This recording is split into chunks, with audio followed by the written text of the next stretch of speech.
بنیادی طور کے اوپر جو ہے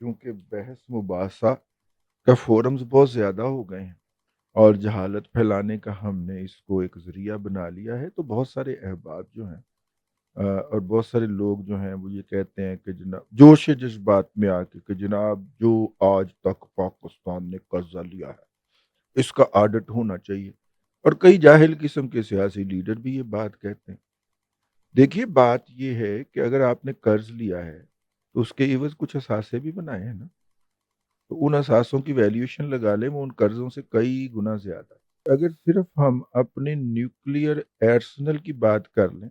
تو بس دائیں بائیں دیکھ لیں کہ دنیا نے کتنے پیسوں سے بنایا، ٹھیک ہے نا؟ تو پھر ہمارا 138 ارب روپے کا جو زر مبادلہ کا قرض ہے وہ تو آپ کو مونگ پھلی کا دانہ لگے گا نا، ٹھیک ہے نا؟ اس کے بعد آپ کے یہاں اتنے موٹر ویز ہیں، اتنی سڑکیں ہیں، اتنے اثاثے ہیں، اتنے جسے کہنا چاہیے ریلویز ہیں، اتنا سارا کچھ ہے، وہ بھی تو بنایا نا آپ نے اس دوران میرے بھائی۔ تو اب مسئلہ یہ ہے کہ جب اس طرح کی سوشل بحث آتی ہے اور اس بحث کے نتیجے کے اندر ایک فریق بے تکان بوتلے بولے چلا جاتا ہے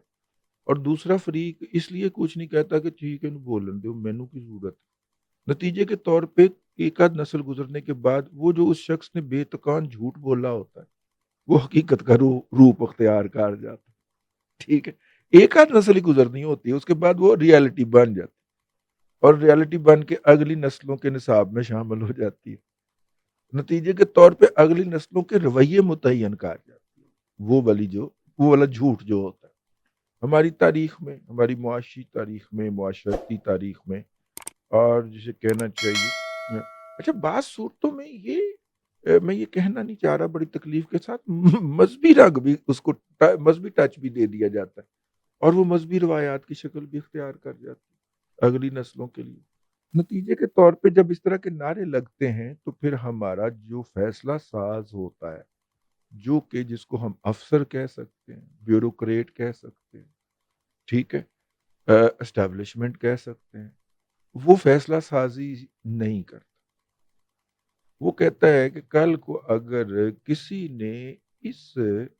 منصوبے کے اوپر، اس کام کے اوپر انگلی اٹھا دی تو اس انگلی اٹھانے کے نتیجے کے اندر میری تو پیشی ہو جائے گی۔ تو پھر ایسا ہی ایف سی نے کہا کہ جناب اس طرح کے فیصلے ہم سارے مل کے کرتے ہیں اور چاروں صوبوں کے وزرائے اعلیٰ اس کا حصہ ہیں، سروسز چیف اس کا حصہ ہیں، اس کے بعد وزیر اعظم اس کی سربراہی کرتے ہیں، اور جتنے لوگ بھی جو اس فیصلے کے راستے میں رکاوٹ ہو سکتے ہیں ان کو اس کا ممبر بنا دیا گیا کہ ٹھیک ہے جی جو بھی اس طرح کا منصوبہ ہوگا اس پلیٹ فارم پہ آئے گا، جس کو اعتراض ہوگا وہ اعتراض کر لے، ٹھیک ہے، یہیں پہ بیٹھ کے اس کا اعتراض دور کر دیا جائے گا، ٹھیک ہے۔ ایسا ہی ایف سی اس لیے بنائی گئی۔ اب دیکھیے اس کے مثبت نتائج آنا شروع ہو گئے، اگرچہ ایک جو ہے گندی نسل وہ سوشل میڈیا پہ مسلسل میرے سونے پاکستان کے خلاف مسلسل الزامات کی اور بہتانوں کی ایک نہ ختم ہونے والا سلسلہ شروع کیے ہوئے ہے، لیکن اس کے باوجود بھی جو ہے بہت سارے فیصلے کرنا پڑ رہے ہیں۔